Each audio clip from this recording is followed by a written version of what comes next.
చేసుకుంటే అది అక్కడ ఉండదు కదండి. ఇప్పుడు ఇవన్నీ కూడా వాళ్ళు మొత్తం క్లూస్ టీమ్ అంతా తీసుకొని వెళ్ళిపోతుంది. పోలీసుల కంటే ముందు వెళ్ళి మనం తీయడానికి లేదు కదా, అవకాశం లేదు కదా. ఇప్పుడు ఒకటి మాట చెప్తానండి అమ్మా, ఇప్పుడు ఒక మాంసం ఉడకాలి అంటే 6 గంటల కుక్కర్లో సరిపోతుందా? మీరు మామూలు వంట చేసే వాళ్ళు ఉంటారు కదా, మామూలు మనం వంట వండాలంటే ఒక మామూలు మటన్ వేసుకుందాం, 6 గంటలు ఉడకబెడతామా ఎవరన్నా? మీరు చెప్పాలి నాకు వంట సార్. మనిషి అని అంటే కనీసం ఎన్ని కిలోలు ఉంటాయి సార్? జనరల్లీ తనని చూసినాం 50-60 కేజీలు ఉంటారండి.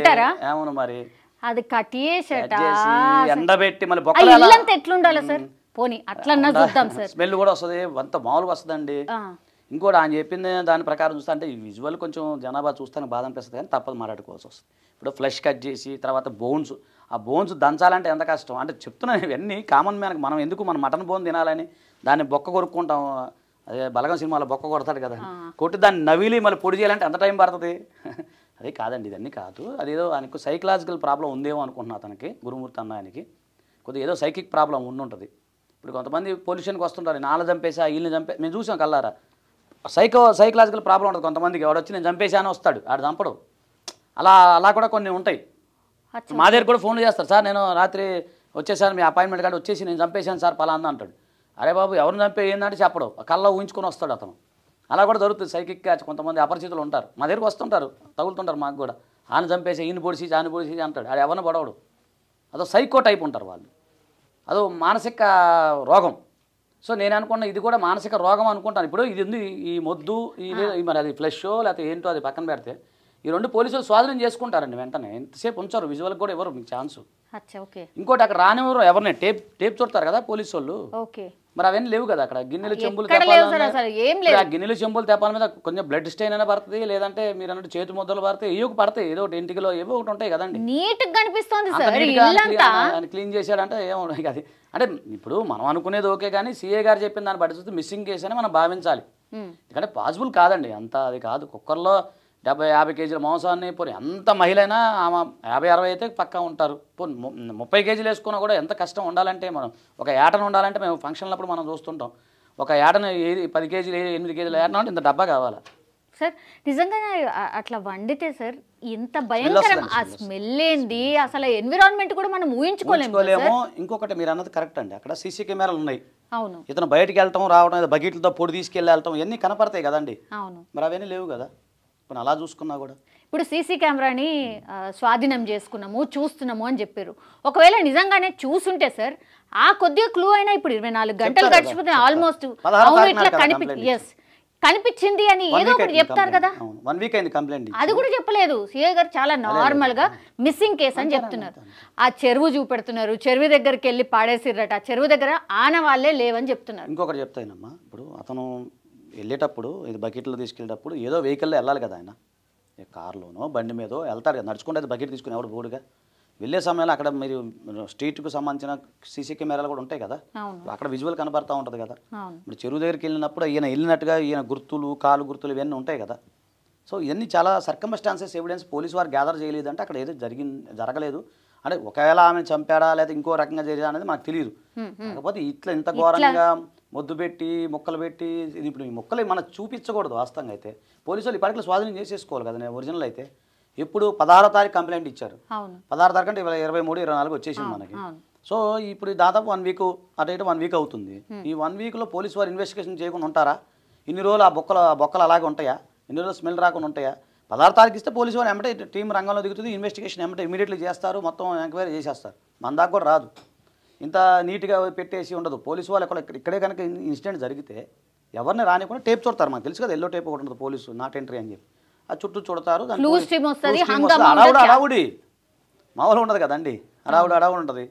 అదే తప్ప ఇప్పుడు ఆ సార్ చెప్పినట్టుగానే అదే మనం భావించాలి తప్ప కుక్కర్లో ఉండేశారు ఏదో సినిమాలో చెప్పినట్టు అది కాదండి. అది సైకిక్ పేషెంట్ అయి ఉండొచ్చు. చూడండి ఈ వీడియో తర్వాత అందరు చెప్తారు, మనం ఖచ్చితంగా అది సైకిక్ పేషెంట్ అయి ఉంటాడు. ఆయన సైకలాజికల్గా ఏదో మానసిక డిప్రెషన్లో ఉండి ఉంటాడు, ఏదో జరిగి ఉండదు తప్ప, ఆమె మిస్సింగ్ అవ్వటం ఇంకేదో జరిగి ఉండొచ్చు తప్ప. కానీ పోలీస్ స్టేషన్కి వెళ్ళి కంప్లైంట్ చేసినప్పుడు, ఈయన కంప్లైంట్ చేసినప్పుడు చాలా నార్మల్గా ఉన్నాడు. అట్లనే అతనే వాళ్ళ అంటే ఎవరైతే వాళ్ళ వైఫ్ ఉన్నారో వాళ్ళ అమ్మ నాన్నకి ఆయనే చెప్పారట ఇలా కనిపించట్లేదు అని.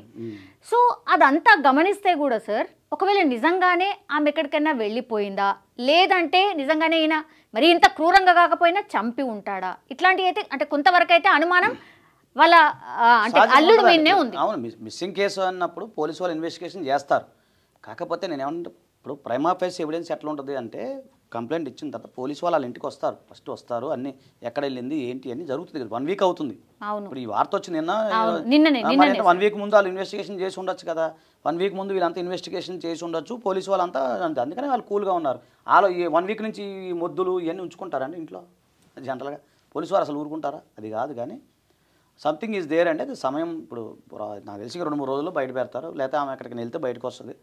ఏదో ఒకవేళ ఇతనే చంపేశాడు అనుకోండి, ఈ విధంగా అయితే జరిగి ఉండకపోవచ్చు అని నేను అనుకోను. సో ఉండకపోవచ్చు అని అనుకున్నాను. ఎందుకంటే అది జరగదండి. అది ఎలా జరుగుతుంది? ఒకసారి కామన్ మ్యాన్గా ఆలోచన. 1 కేజీ మాంసం ఉడకబెట్టాలంటే ఎంత పెద్ద పని, దానికి మీరే చెప్పాలి. ఆడవాళ్ళు మటన్ తీసుకొచ్చి వండాలంటే అసలు ముదురు మటన్ వండాలంటే 11 విజిల్ రావాలి. మాట చెప్తున్నానండి. 11 విజిల్ రావాలి, చుట్టూ స్మెల్ వాసన అన్నీ వస్తాయి కదా. ఒకసారి గమనించండి. పోనీ అడవిలో చేశారంటే ఓకే, మనం గమనించవచ్చు. కానీ అపార్ట్మెంటు సౌండ్లు ఎన్ని ఉడకబెట్టాలి, ఎన్ని చేయాలి, ఎంత గ్యాస్ కావాలి, గ్యాస్ ఉందా లేదా, ఫుల్ గ్యాస్ పెట్టుకొని రెడీ పెట్టుకుంటాడు ఆయన, గ్యాస్ ఉడకాలిగా. సో ఇంకోటి ఎండబెట్టాడు, ఎక్కడ ఎండబెట్టాడు ఆయన? ఎండబెట్టాడు ఒకటి పొడి నూడారంట, కారం నూనెట్టు ఏడవుతుందండి అది పని. సో ఏదన్నా కానీ సైకలాజికల్ డెఫెక్ట్ అని నేను అనుకుంటున్నాను. మిస్సింగ్ కేసు జనరల్లీ నమోదైనప్పుడు సార్ ఎట్లా డీల్ చేస్తారు పోలీసు వాళ్ళు? అట్లనే ఇట్లా మర్డర్ సింపుల్గా డీల్ చేశారు ఆయన సార్ చెప్తున్నారు కదా. ఇన్వెస్టిగేషన్ చేస్తున్నాం, దొరుకుతుంది, దొరికినప్పుడు క్లూస్ టీమ్ మేమే చెప్తాం అంటున్నారు కదా ఆయన. ఇప్పుడు మనం ముందే ఊహించుకొని చెప్పేది కాదు కదా, అది పోలీసు వారు చెప్పినప్పుడు మనం నమ్మాలి కాదంటారా సౌమ్య గారు? ఎస్ కరెక్టే సార్. అదే అనిపించింది సార్. నిన్నటి నుంచి అసలు కుక్కర్ అంట వండిండ్రంట, కుక్కర్లో వండిందని నథింగ్ సార్. అసలు కుక్కర్లో వండిందని చెప్పలేదు, ఆయన కట్ చేశారని చెప్పలేదు, చనిపోయిందని కూడా చెప్పట్లే ఆయన.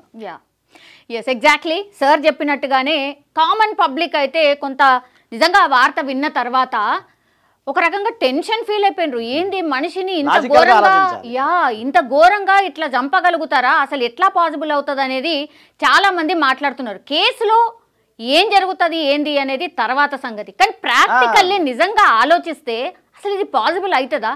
నిజంగా పాసిబిలిటీ అనేది 0.00 అంతే 0%. మాకు తెలిసి అయితే ఈ వీడియో ఎందుకు చేస్తున్నాం అంటే ప్రజలను ప్యానిక్ అవ్వకుండా ఉండటం కోసం, టెన్షన్ పడకుండా ఉండటం కోసం. ఇంకోటి అంటే కొంతమంది సున్నితమైన మనస్తత్వాలు ఉంటారు, ఇలాంటివి చూసి భయపడిపోయే వాళ్ళు ఉంటారు. వాళ్ళందరికీ ధైర్యం చెప్పడం కోసమే మన ఉద్దేశం. అంతే కదమ్మా. మనం ఏదో చట్టాన్ని ఇక్కడ కూర్చొని నేను నడిపించే వాళ్ళం కాదు, మనం నడిపించే వాళ్ళం కాదు, చట్టాన్ని చేతిలో తీసుకునే వాళ్ళం కాదు. కాకపోతే ఏంటంటే ప్యానిక్గా ఎవరన్నా ఉంటే దయచేసి ఈ వీడియోలు చెప్తాను, ఈ వీడియోలో మీకు చెప్పేది ఏంటంటే దయచేసి ప్యానిక్గా ఉండి మీరు భయపడి ఇలాంటి కొంతమంది టెన్షన్ పడిపోయే వాళ్ళు ఉంటారు, కొంతమంది గుండె వీక్ ఉండేవాళ్ళు అంటారు. అలాంటి వాళ్ళందరూ ధైర్యంగా ఉండండి. ఫస్ట్ అది ఏం జరగలేదు, మీరు కాదు పోలీస్ ఎస్ఐ గారు చెప్పిందే మీరు దృష్టిలో పెట్టుకోండి తప్ప జనరల్గా ఎన్నో వస్తాయి, అవన్నీ మీరు పట్టించుకోవాల్సిన అవసరం లేదు. అది కూడా రేపు కోర్టు వారు కన్సిడర్ చేయరు. మనగా మన వార్త అంతే, ఇదిగో పులి అంటే అదిగో తోక అన్నది వార్త. సో దయచేసి దానికోసం వీడియో చేయడం జరిగింది. ఇప్పుడు సిఐ గారు ఎవరైతే కనిపిస్తున్నారో కాసేపటి క్రితమే ఇంకో మీడియాతో మాట్లాడుతూ ఆయన సింపుల్గా చెప్పాడు. ఆయన ఎక్కడ కూడా ఈ కేసు సెన్సేషన్ కేసు అని ఎక్కడ కూడా చెప్పలేదు.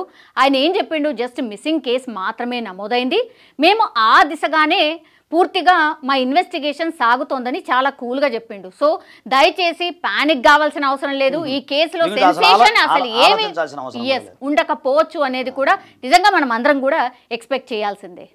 తేదీ 18/1/2025 నాడు సుబ్బమ్మ భర్త పేరు వెంకటరమణ అనే మహిళ ఫిర్యాదురాలు పోలీస్ స్టేషన్కి వచ్చి ఫిర్యాదు ఇవ్వడం జరిగింది. ఆమెకి 3 కుమార్తెలు సంతానము. పెద్ద కుమార్తె అయిన మాధవిని సుమారు 13 సంవత్సరాల క్రితము గురుమూర్తి అనే వ్యక్తికి ఇచ్చి మ్యారేజ్ చేయడం జరిగింది.